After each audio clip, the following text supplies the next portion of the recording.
Hi, everybody. Thank you all so much for being with us tonight. My name is Matt, and I am super welcoming everybody from PAX joining us as well. Let's introduce who we have tonight, guys. Thank you so much for being with us. Benjamin Retter, 3D artist and graduate from AIE, and we're also joined tonight by AIE's own events officer, Selena Lee. Thank you so much for being with us, guys. Yeah, thanks for having me. Awesome. Well, I'm, as I said, really excited tonight to learn a little bit more about yourself, Ben, and the 3D art that you've created over the years since graduating from AIE. Let's kick it off by going all the way back to the start. Do you want to tell everyone a little bit about when you graduated from AIE and what course you did? Yeah, so I was part of the first graduating group for the Sydney campus in 2010. I did a advanced diploma of game development with the art major. Um, yeah, I did a year and a half in Sydney. Awesome. Cool. And do you want to just talk a little bit, sorry, about yourself in terms of what you currently do at the moment and where you're working?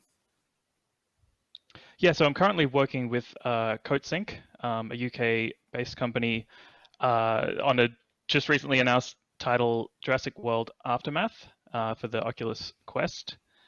Which has been just an awesome project. So I've been working remotely with those guys for about a year now. Oh, cool. Nice. And since graduating in 2010, do you want to let all the audience know a little bit about your experience from then till now? Just a bit of detail. Yeah, so I was pretty lucky to almost immediately get work straight out of graduating. There was a company who shared the same office space as AIE called Microforte, and I was working with them creating an app that wasn't ever released, but it was a mobile game. And then for a couple of years, I just worked on random contract jobs, a few months here and there. It was straight out of the 2009 global financial crisis, which hit Australian video game industry pretty hard. So there wasn't a ton of work, but basically I kind of just floated around until the Steam Workshop presented itself, and then kind of yeah continued with that for a good number of years. And are you still currently doing work for the Steam Workshop? Not as a full-time job. Um, I created a couple of sets for Dota 2 earlier this year, uh, and for the a few years prior, I hadn't really made anything. I was just trying to separate myself from the Dota 2 workshop because I just kind of felt that maybe the video game art world was passing me by, and I wanted to kind of up my skills and get myself into a contemporary art mindset so that I could join a current company. Yeah, super awesome. And like, how are you currently managing your day to days? Are you just working full time, or are you still working a little bit of doing a little bit of personal projects on the side? Yeah, so I try to keep fairly regular hours, even though I'm working from home like most people are now. But I had been for prior to this quarantine. So I try to keep like a 10 to 6 kind of hours. I'll break it up with a gym session throughout the day. And generally, if I've got a few hours spare at nighttime, I'll work on personal projects, which, just for me, it's for my portfolio, and it's just to try, other stuff unrelated to my work, which it can be a bit much sometimes when you're working on art throughout the day, and then to relax you Yeah. make more art. But yes, it comes and goes. But right now I'm really enjoying the personal stuff that I've been working on. That's so awesome. So you made your big break in the Dota 2 community under BrontoThunder, making a lot of cool workshop items. I myself actually Hmm. own quite a few sets. For those people in the audience who may not know what that is, do you want to just explain a little bit about what a Steam Workshop artist does, and what made you personally get into that? Yeah, so the Steam Workshop is a system that Valve made to essentially crowdsource art for their games. They break up the games in a way that, like with Dota 2 here, as you can see, each character has a bunch of different slots and sets that they can equip their characters with. So anyone can submit to TF2, Dota 2, Counter-Strike Go, and a handful of other non-Valve games. And if it is accepted into the game, then you get a cut of the sales, which can be good if you're lucky enough to get it in there. And in the early days of Dota 2, they were accepting a lot of items, and I kind of was lucky enough to get in on the ground floor of that, and was able to make that my full-time job for like 5-6 years maybe. Awesome. We have one of your sets here for Dazzle. So when it comes to coming up with an idea for a set, what's kind of your creative process behind that? Do you just kind of get inspired by your own experience playing the game, or is there specific guidelines that Valve might give you? It is a bit of both. In the early days, there were fairly specific and harsh guidelines to follow, which they released publicly, relating to colors and silhouette and just lore of the character. In addition to some fairly harsh polygon and texture budgets, which have since, as time's gone on and computers have improved, they've increased those polygon budgets. But essentially, I would just pick a hero and just kind of get the model into ZBrush and kind of mess around until I kind of found something that I liked. I'm not the best concept artist, but it's probably the longest part of the set creation process for me. And so I'll just kind of play around it in ZBrush, playing with forms and just kind of seeing what comes out of it until I get something that I like. Yeah, and on the screen at the moment, we have a set you made for Anti-Mage. So do you want to explain to us a little bit about like what inspired this set in particular? Yeah, so this started with me wanting to give Anti-Mage weapons. In the item, one of his most used in-game items, as in the game mechanics, not the visual skin, is a Battle Fury, which is made up of the two weapons he's got in his hands here, Claymore and Broadsword. I haven't played in a long time. I think that's it. Yeah. And I wanted to find a cool way to incorporate that into his skin. So so I just started with that, and then gave them the little demon faces, and then the little demon faces started appearing all over his body, and then I kind of, there was a lot of back and forth going all over the place, and trying to make it work. Like maybe not have as many demon faces, but I figured I'd just keep adding demon faces. This one wasn't super popular on the Steam Workshop, but I kind of like it, and I liked my execution of it. So that's why I've got it on my portfolio. Yeah, I think it's pretty cool. I definitely can't imagine back in the day, like 2010 and before, where they would probably allow like such a silhouette for anti-mage with the horns and Mhm. everything. So how much, you'd mentioned a little bit about the amount of creative input you get. Do you get a lot of communication with the team at Valve when it comes to making these items, especially if it's like submitted for a TI, the international loot box or anything like that? Not a lot. In terms of communication directly with the artists, there is a channel on the Steam Workshop where Valve can contact and leave notes about what things they'd like to see changed with the set in order for it to be added to the game.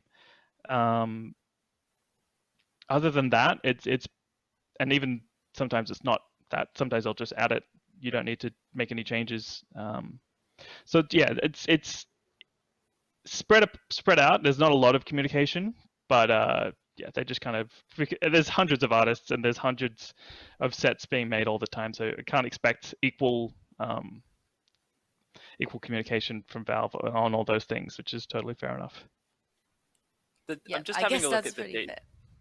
Oh, sorry, sir. I was just having a look at the detail here as we're scrolling through, and it is incredible. It's so much detail in each of these images, in each of these characters, Ben. I just want to quickly ask, I know that this is a kind of how long's a piece of string question, but in saying that, for the viewers out there as well, how many hours would you be putting into a character? Um, maybe about a month I would spend on a set. I've I've made sets in like a couple of weeks or less, and I've spent way too long on some sets, but an average Yeah. time would probably be about a month.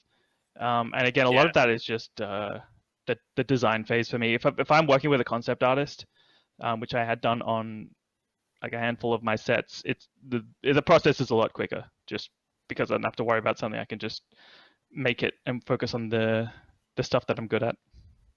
Yeah. Do you have deadlines you give yourself for those in terms of to make sure you don't spend too long on a project, or do they give you their timelines? There are occasional call to arms, is what they call them. Basically, Valve will put out a blog saying, "Hey, we want sets to be made with this theme, and here's the end date for submissions."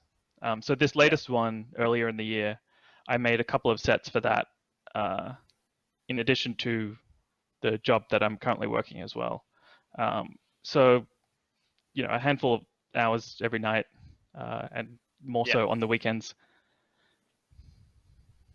Cool. And we also have a few sets from you, and that are partnered up with a lot of famous pro players. I know you had a very interesting Crystal Maiden set with IX Mike. With she had the mustache. Hmm. So what's the process like when you communicate with these pro players? Because I believe you also work with Sing Sing. You worked with Hani, also Ice Ice Ice. So do they come to you and commission you for like their idea, or do you go to them with an idea? So what's that process like? Um, well, most importantly, the biggest partnership I made was with my friend Danny Dem, Danny, who lives in Spain. We met at TI3, the International 3 in Seattle. Um, Basically, I'm not the best at social interactions, so I wasn't great at approaching players and especially approaching people with business propositions. But he was just a crazy networking machine at TI3, and we after that we both went back to our respective houses on opposite sides of the planet, and he said, all right, so we're making these sets for these players, and I'm like, okay, let's do it. So he did a lot of the filtering between the player and the art itself, and he's an incredible designer, so he found a way to take their crazy ideas and make them palatable for the Dota 2 audience. Some were better than others, but I think the biggest success was the Dendy set that we made as part of the free to play documentary launch. That was a really great experience, and Dendy's just a super nice, awesome guy. Yeah, the other ones were just made in a blur of like we spent like a month or two just cranking out these sets. It was wake up, get to work, go to sleep kind of times. Routine. Yes, And do you plan on unhealthy collaborating routine. with do you plan on collaborating with Danny Dem anytime soon? Once again, I think he's done with Dota 2. He's been having a lot of success in the Counter Strike workshop, just because it's a lot of 2D stuff, and he doesn't have to bother with us dumb 3D people. He can just do his own stuff and be successful at that. But no, he's yeah, I think he's done with that, but he's doing his own awesome stuff. so Cool. you met him at TI3. How many TIs have you gone to altogether? I remember you had a panel as well. You were invited for a panel. Yes. So from TI3 to TI8, uh, I was invited to varying degrees. It started off with an actual invite, flat out working the event at TI3, and then it was kind of as the years went on, it was kind of like, hey, here's a ticket if you want to come, and you and a plus one want to come, which is still awesome. But yeah, it the experience early on for the first 3 years was incredible. There's a heavy emphasis on the workshop side of things at the arena, with panels, as you were saying, with like autograph signings, with physical cards of our in-game items that we could hand out to people, and they could turn that into a in-game item with a code, and just having like 100 artists all hanging out and people that you only get to see once a year because we all live in various pockets of the planet. It was just a really cool time. And obviously watching the incredible Dota matches as well. For sure. And in a past interview, and you also mentioned earlier that you managed to like make your workshop a career, a full-time job. So what was that experience like for you? It was crazy. As I said earlier, I was kind of fumbling between jobs, and yeah, not always able to find reliable work. So once I got my first direct deposit paycheck, whatever, from Valve, it was like, okay, this is like a good amount of money, and I can do this if I continue to just consider this my full-time work and create as many sets as I can for as long as I can. But over time, the way the workshop was integrated into the game, they added less and less items into the game, and there was obviously more and more artists creating stuff. So it became less viable to make it into a full-time job. It's still an awesome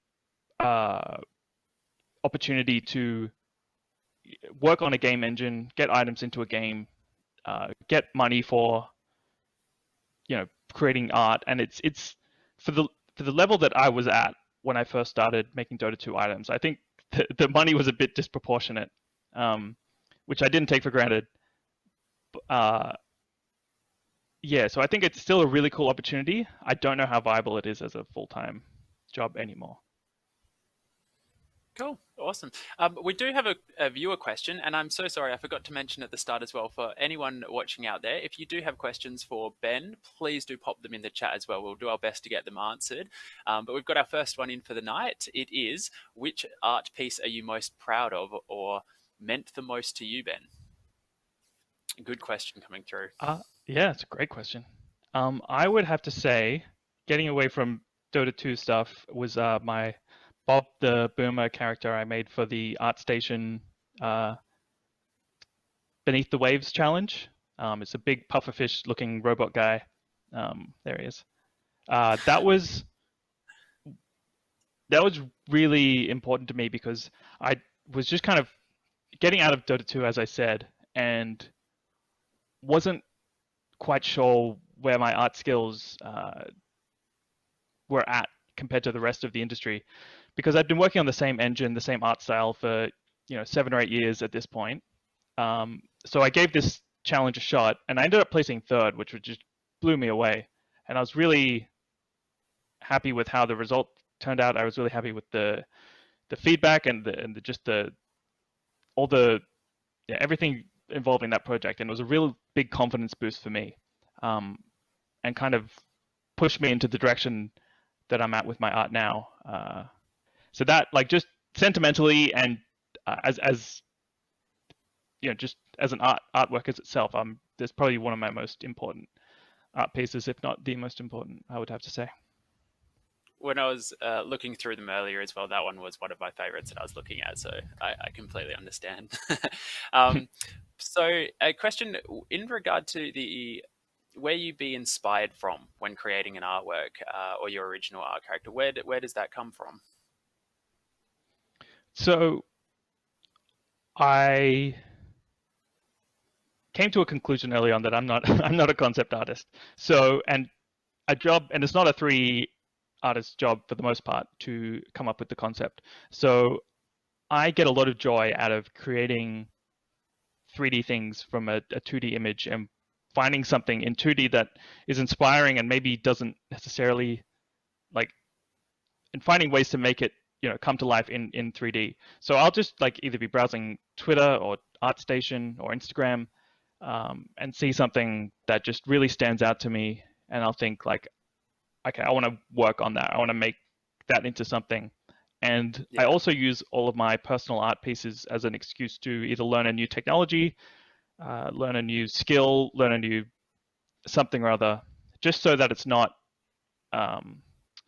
just so that even though I'm not getting anything practically, anything tangible out of creating these artworks, that I'm at least learning a skill or getting something practical out of it, and I can see my art improving over time. Yeah, nice. And I guess in a way, was this from a young age? Did you know that art is what you wanted to be working in later in your career, or is this something that just organically grew within you? No, I was always kind of the art guy. I was always drawing stuff. I thought like concept art would be my calling. It definitely wasn't.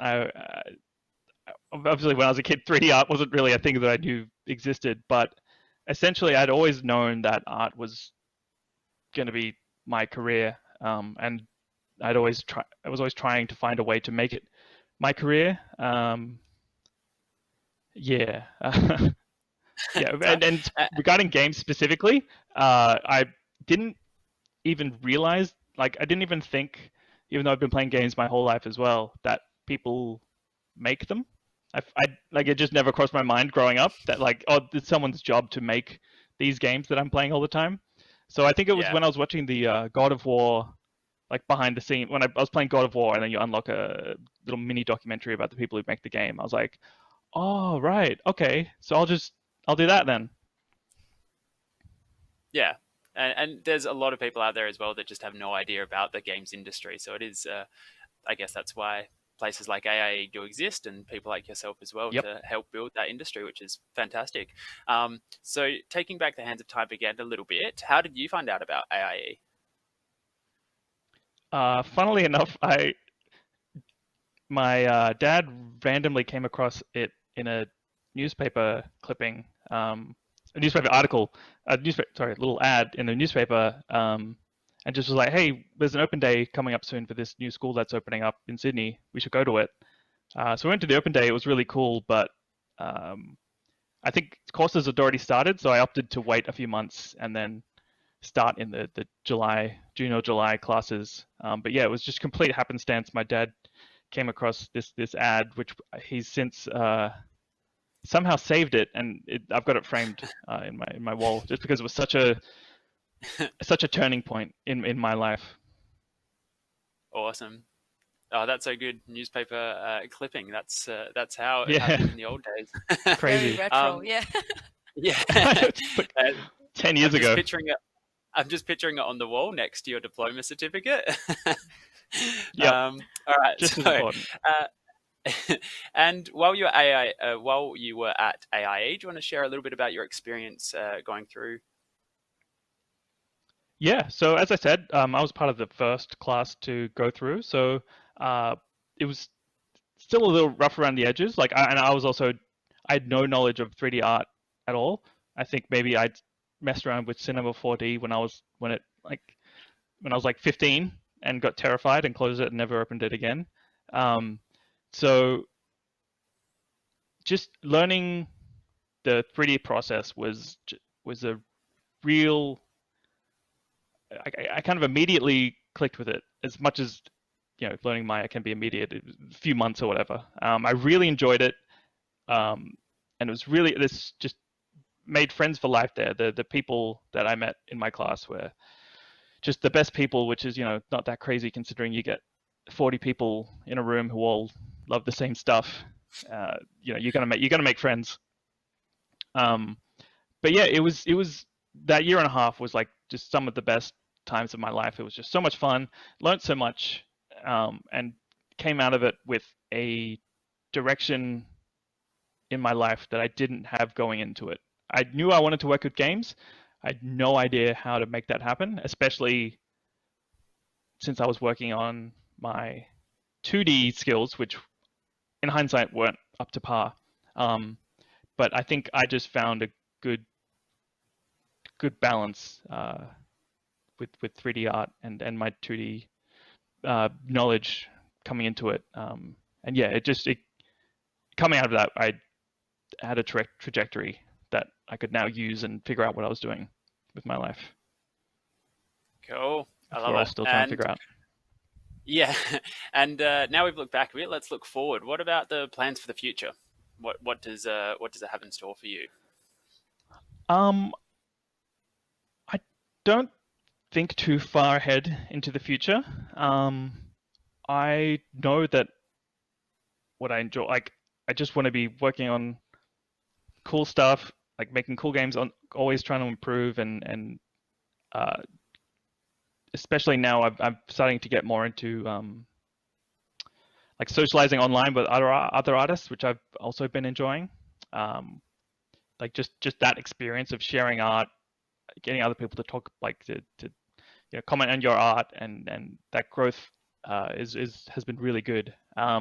Ideally, I'd like to work in a physical studio. Like I was thinking of, I was early on in my career, I was thinking that maybe working overseas would be a cool thing to do. I don't know how viable that is in the immediate future, but that is still kind of something that I would like to pursue, because working from home is cool and it is a convenience, but at the same time there is a social element and a physical element that you just can't really replicate sitting in front of a computer screen.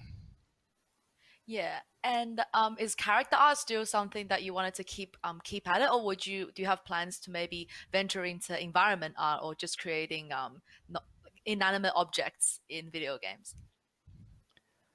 I still really enjoy characters. I love looking at all game art. Like I'll still nerd out over people posting like breakdowns of environments and materials and that kind of stuff. I've been working on props and environment stuff for Jurassic World Aftermath, just by necessity. Like my character stuff was completed, so I moved on to that, which I do enjoy. But I think ideally my passion is still character art, and ideally that would be my role in a studio going forward. And that is what I find myself leaning towards if I've got spare time working on characters. Uh, but maybe I'll get bored of it and want to do environment stuff too. Who knows? I mean, it is definitely an area you're talented in, as we can see. Like, we got the turntables Thank you. for some of your characters here, and they're also different from each other, and they're all super detailed and very cool. So I'm sure a lot of viewers of this stream really want to follow Ben's footsteps and maybe also be able to work on some really awesome games with their art. Do you have any last pieces of advice as we close the stream for people who wanted to go into character art? Maybe some tips on their portfolio as well? Yeah, so I think my career path has not been standard by any means. I think it's just important to know that any advice you get from people is always advice that they've gotten from their life and their experiences, and it's not always applicable to you. So I think it's important to listen to. There's so many resources out there, people who talking about their experience getting to the games industry, really good practical knowledge. But I think it's important to create what you love and what you want to see in art and in video games and in movies, or whatever, and and ideally people will gravitate towards that. If you like it, there are probably hundreds of other people just like you who also enjoy it. So I think in terms of creating things, create what you're passionate about, create what you want to see.